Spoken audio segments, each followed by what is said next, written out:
બોલો કૃષ્ણ કનૈયા લાલ કી જય। આજે આપણે મિત્રો સાંભળશું એક જૂની કવિતા। કારણ કે મા બાપનો પ્રેમ કેવો હોય એ આ કવિતા આપણને બતાવે છે।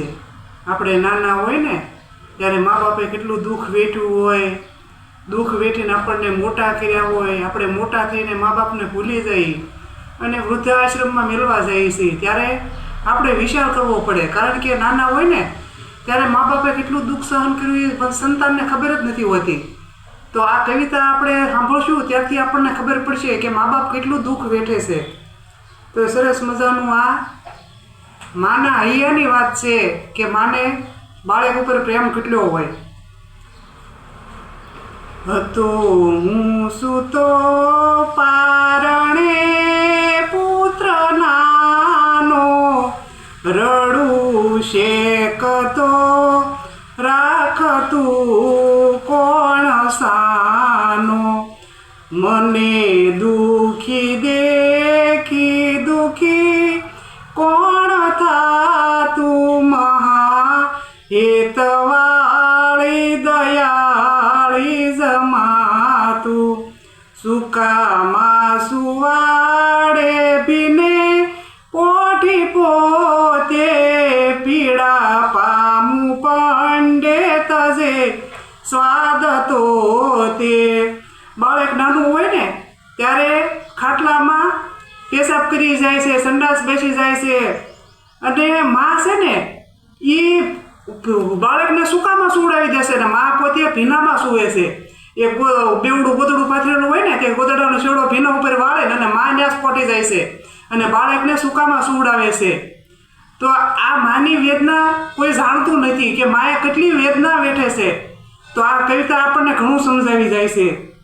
સુકામાં સુવાડે ભીને પોઠી પોતે, પીડા પામું પંડે તજે સ્વાદ તો તે, મને સુખ માટે કટું કોણ ખાતું, મહા હેતવાળી દયાળી જમાતું।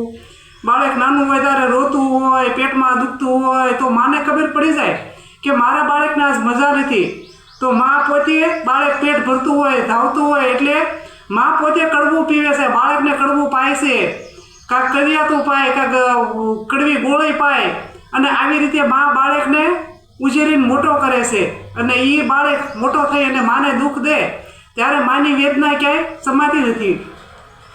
લઈ સાથી સાથે બસી કોણ લેતું, તજી તાજુ ખાજુ મને કોણ દેતું, મને કોણ મુખે મીઠા ગીત ગાતું, મહા હેતવાળી દયાળી જમાતું, પડું કે સડું તો ખમા આણી વાણી, પડે પાપણે પ્રેમના પૂર પાણી, પછી કોણ પોતા તણું દૂધ પાતું, મહા હેતવાળી દયાળી જમાતું।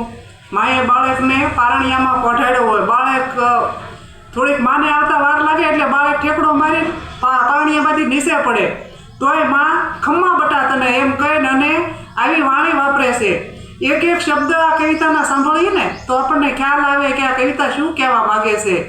તો આવી રીતે માએ બાળકને ઉછેરીને મોટા કર્યા હોય અને પોતાનું દૂધ પાઈને ઉછેરીને મોટા કર્યા હોય, મોઢામાંથી ફોળિયા માએ કાઢીને અને બાળકને ખવડાવ્યો હોય, પિતાએ મજૂરી કરીને પેટ ભર્યા હોય અને આ બાળક મોટા થઈને મા બાપને ભૂલી જાય ત્યારે માને અને બાપને કેટલી વેદના થતી હોય એ આ કવિતા આપણને સમજાવે છે।